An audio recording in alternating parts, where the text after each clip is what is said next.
So after months of waiting, it's finally here. Sonic the Hedgehog 4 Episode 2. And the big question everyone's asking, is it better than Episode 1?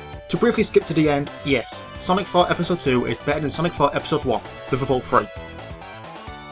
So Eggman is back to his old tricks and wants to rebuild the Death Egg, and with that it brings back Metal Sonic. So it's up to Sonic and Tails to stop them and save a little planet. You know that small planet was in Sonic CD that's available for download on Xbox 360, PS3 and mobile? Yeah, that game is connected to this one. Maybe this is why Metal Sonic went AWOL and gave himself a facelift along with becoming a flying mechanical dragon. But I digress. The first thing you'll notice is how visually different this episode is compared to the first one.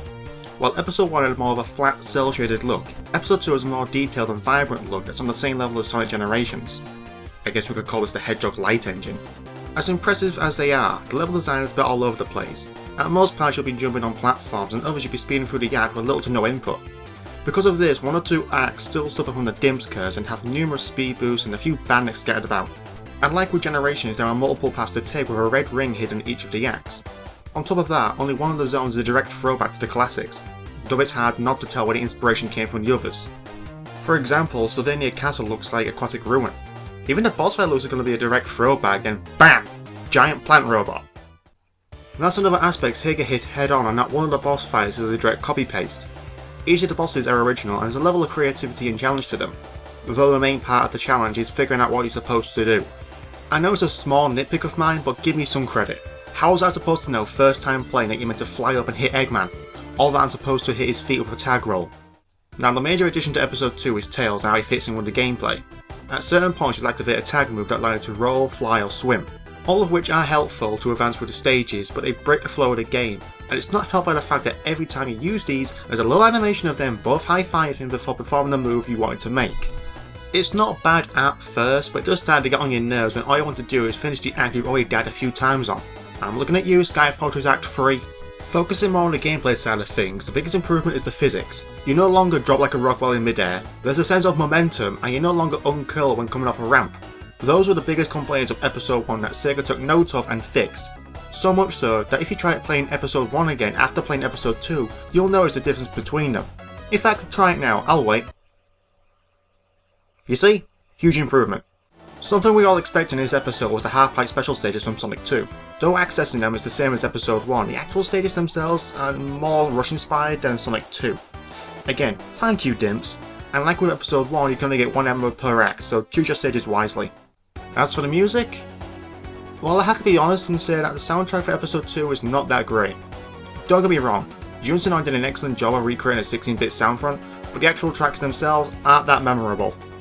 Aside from a few tracks lifted from episode 1, at best I could only hum 1 or 2 tracks. It suffers from the same problem Mega Man 10 had. The music fits the stage really well, but you immediately forget all about it when you stop playing. On top of that, the music tracks are short and get really repetitive at times. This is a shame because the majority of Sonic games have an addictive soundtrack, even the bad ones. So hearing a mediocre soundtrack in an otherwise decent Sonic game is disappointing. So besides the underwhelming soundtrack, yes, Sonic 4 Episode 2 is better than Sonic 4 Episode 1. Manchester United nil. Sorry. Everything Episode 1 failed at, Episode 2 has fixed, and the inclusion of Tails is a much welcome addition, though the only way to play as him is through multiplayer. Though the comparison is inevitable, let me put a blanket statement on the subject. Sonic 4 Episode 2 is not as good as the original trilogy, or quadrilogy as we should be calling it. They're perfect in every way that makes a 2D Sonic game, so let's just all agree on that and move on.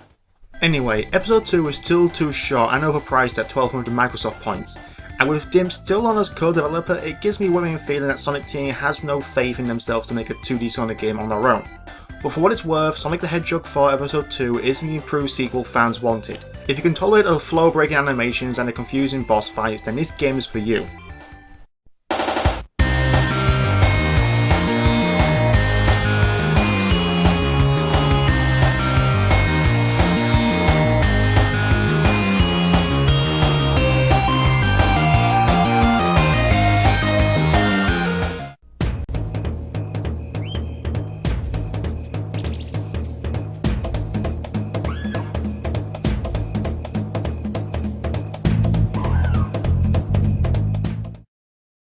By the way, is it just me, or does the vs Metal Sonic boss fight music sound like Look-alike from Sonic OVA?